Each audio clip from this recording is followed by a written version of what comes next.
Flávio Franoli, CRHC Piauí, nas Alagoas. E eu venho de Minas Gerais, sou Celise Rocha, pertenço ao CBH Doce. Bom dia a todos, eu sou Tereza Cristina Pereira Castro, eu venho do Maranhão, estou na vice-coordenação nacional do FONASC e aqui no INCOB eu estou no exercício da presidência do CBH Turiaçu. Bom dia a todos. Bom dia. A senhora participou da fundação do comitê. Conta essa história, são 7 anos? Exatamente. É uma história super interessante, muito rica, né?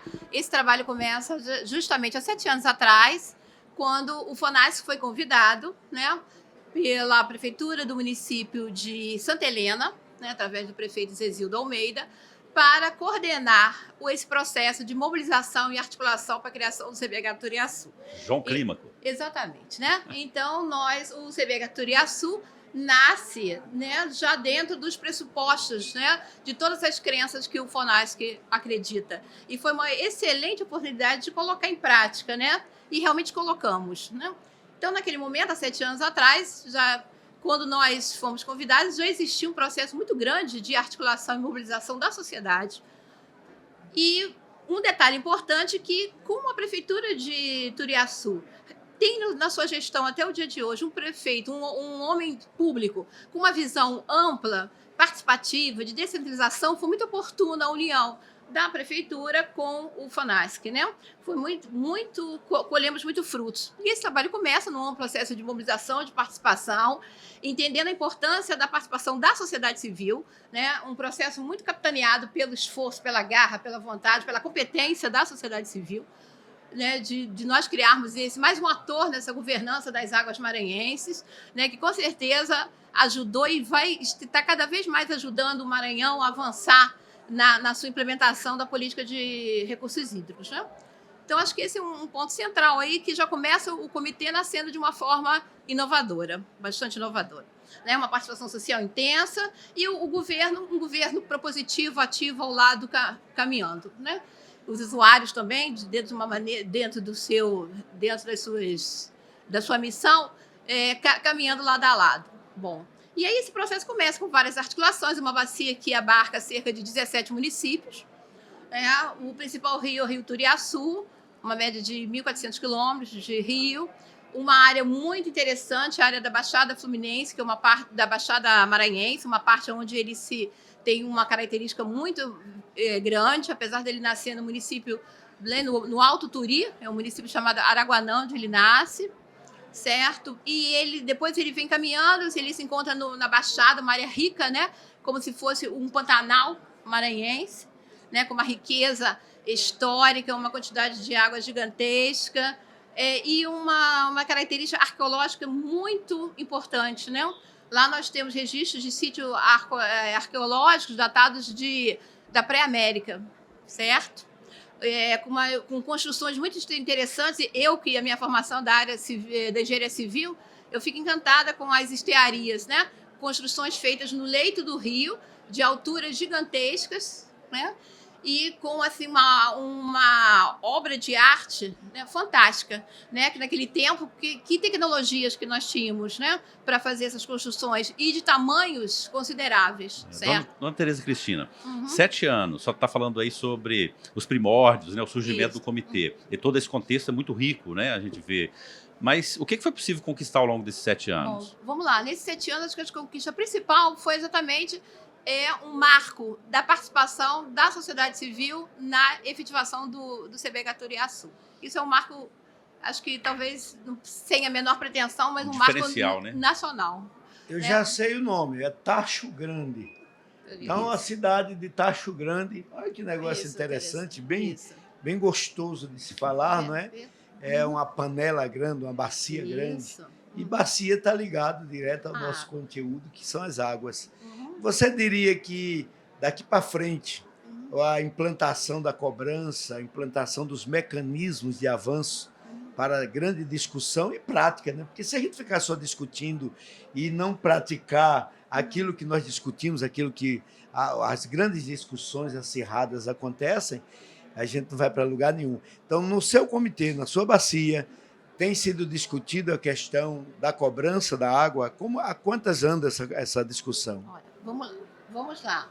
No Maranhão, os comitês estão na fase de organização, né? Nós tínhamos apenas 2 comitês de bacias hidrográficas. A partir desses últimos 2 anos, num esforço muito grande, a gente consegue atingir 7 comitês, né? Que foram criados 7 comitês e o Turiaçu é um desses que foi criado.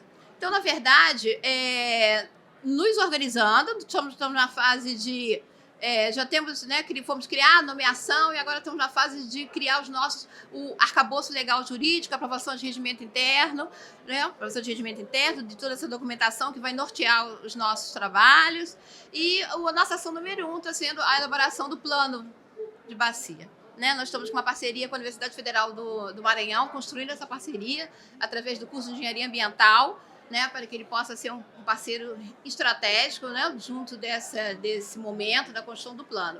E, paralelamente, né, o CONER, que é o Conselho Estadual de Recursos Hídricos, na qual nós já estivemos lá naquele pleno, começa, né, de uma forma também ainda incipiente, mas já com alguns direcionamentos, né, a pensar em cobranças, outorgas, porque nós não temos, o Maranhão não tem os instrumentos ainda regulamentados, né? Então, agora foram criados, o primeiro passo é o plano de bacia, né? Então, esse é o nosso desafio nesse momento.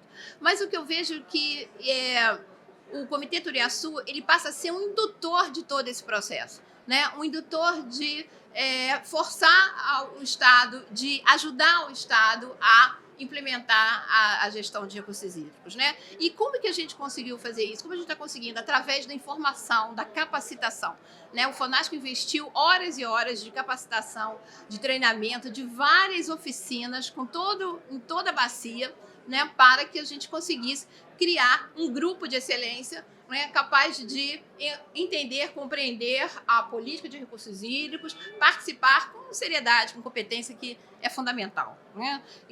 Que bom esse discurso, né? Então, um discurso assim que está tudo sendo alinhado. Nós tivemos naquela reunião do Fórum Nacional, na Assembleia Legislativa lá de São Luís de Maranhão, e naquela época a gente já via que tinha uma necessidade de expandir a ideia de formação de comitês, né? Porque naquela época era o Flávio Dino, que era o governador, e a gente teve ali naquela discussão. Achamos interessante que a prefeitura, a gente percebeu aqui que o poder público está realmente, né, participando de forma ativa, porque às vezes o grande gargalo passa pelo poder público, né? Já que somos um grupo de pessoas que opinam, mas que dependemos, de certa forma, do incentivo do incremento, do fomento do poder público para dar os primeiros passos. Mas você diria que o plano de bacia tem uma possibilidade de sair com uma certa urgência ou vai levar ainda um tempo maior? Não. O plano de bacia já estamos tendo várias reuniões com a Universidade Federal do Maranhão para agilizar. Nossa última reunião do comitê foi agora 15 dias atrás, né? Estava na nossa pauta. Então, nós não temos a intenção de ficar adiando a elaboração do plano, não. É a primeira ação. Nós já estamos no nosso regimento aprovado, o regimento já está aprovado, e o próximo passo, que já iniciamos esse passo, é justamente a elaboração do nosso plano de bacia. Eu acho que, na verdade, é muito mais do que o senhor usou a expressão desse entusiasmo, tudo alinhado, realmente, acho que o que dá esse tom, o tom realmente, né? E precisamos alinhar mais. Mas o que a base está bem feita, né? A gente não pode construir uma casa com as bases fofas, né? Que quem constrói em base fofa, a casa cai, né? Então, com certeza, o Comitê Turiaçu foi construído em bases sólidas. Na rocha. Então, rocha. Se ele foi construído em bases sólidas, ele tem todo, né, um processo, ele é um ator da governança com toda a capacidade, com toda a competência, com toda a seriedade de intervir, né, dentro do sistema para que o sistema avance e que a gente consiga que o Maranhão realmente implemente o seu sistema de gerenciamento das águas. Tereza Cristina, nós agradecemos, né? O Tacho Grande seja sempre grande e que nós estamos aqui à disposição. Nosso amigo Senise. A história da senhora é muito inspiradora. Parabéns, obrigado, viu? Não, o prazer é nosso, estamos à disposição e foi ótimo falar com todos vocês. Muito obrigada.